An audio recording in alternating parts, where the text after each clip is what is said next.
talking about the civic rights movement that we started last week. Okay? I already put on the handouts that I gave you when you came in. I put the objectives and the essential question, but let's go over. Alright? Essential question: what are the main causes of the civil rights movement? Alright? Also, what were the effects of the civil rights movement? Not only causes, but also the effects. Alright? The objective: understand the historical context of the civil rights movement. What was going on that made this movement happen?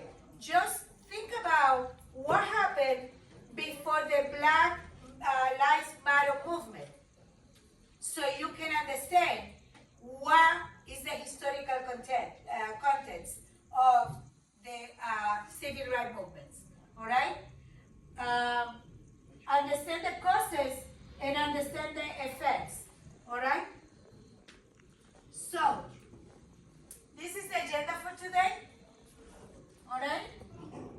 It's very similar to what we just explained on the essential questions and the objectives.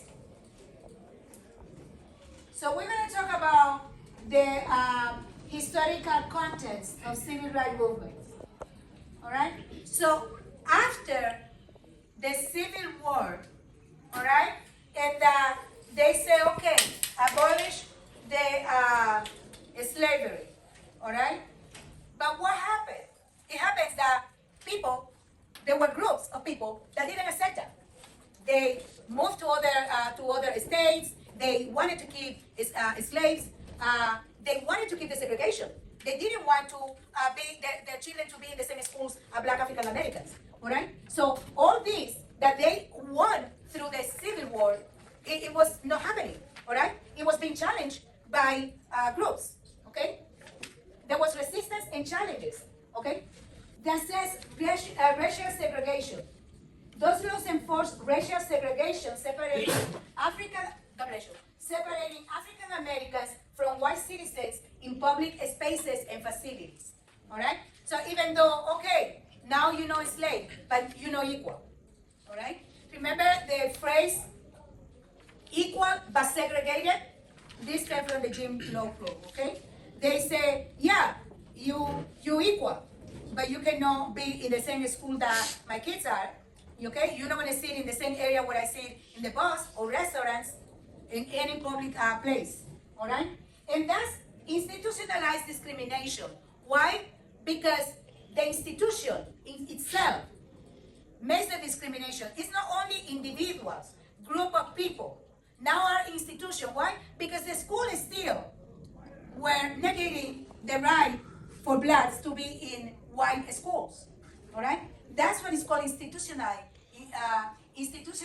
discrimination. All right? The oppressive nature of Jim Crow laws sparked the civil rights movement, advocating for equal rights and justice for African Americans. So right there is one of the answers for essential question. All right? All the oppression that they were having, the segregation, all right, that is what caused the civil rights movement. Just the same way that the Black Lives Matter movement came about with the killing of Floyd. No? People get tired of abuses and say, that's it, we're not going to take it anymore. Some of the early efforts for civil rights, early advocacy groups such as the NAACP, and NAACP stands for National Association for the Advancement of Colored People. Okay? There were organizations that were trying to bring justice and equality to black people. They were challenging racial inequality. Early efforts aimed to challenge and address systematic racial inequality through legal and social means. There were legal changes advocacy. So they were presenting cases in court. Okay? And we're going to see some of those cases. All right? They are on the handouts that I gave you earlier. You're going to see several cases. And those are going to be also topics for presentation, for future presentations. All right? So, advocacy for legal changes was a central focus on early civil rights groups to promote justice and equality.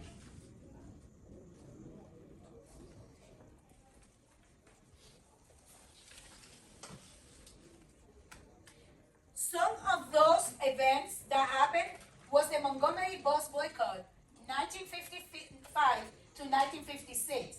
It was a year-long protest after Rosa Parks, okay, was arrested because she refused to give her seat to a white person that entered in the bus. So at that time, you were black, you were sitting in the bus, there were no more seats, a white person came, you have to stand up and give your seat to that person. Just imagine, all right? So whenever anybody say, no, we don't want to teach black history in a school, you know what, all right? You know the reason behind that. So the nonviolent resistance, that was a protest, nonviolent. It was a pacific protest, just like they used to have it for Black Lives Matter, all right? And even though some people think that doesn't do anything, it does. I mean, the Black Lives Matter was a movement that made a lot of advantage on what has to do with police abuse. Okay? Some police went in court, you know, adjudicated because the Black Lives Matter movement.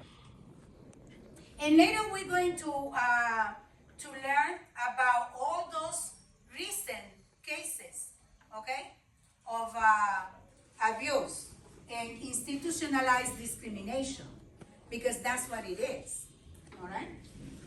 The impact on civil rights movement, this year-long protest became pivotal event in the civil rights movement, inspiring future actions and protests across the country.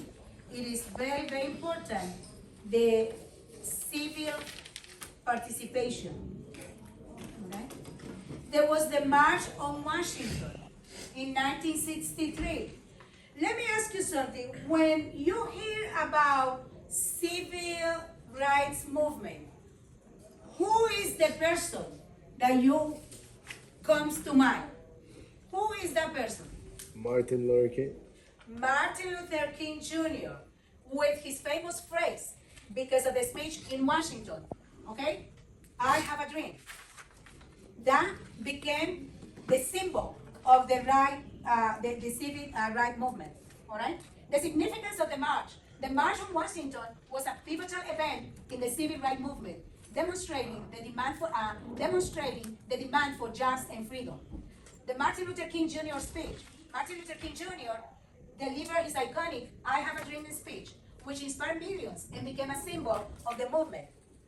Impact on civil rights legislation. The rally galvanized public support, leading to significant civil rights legislation, including the Civil Rights Act. Okay?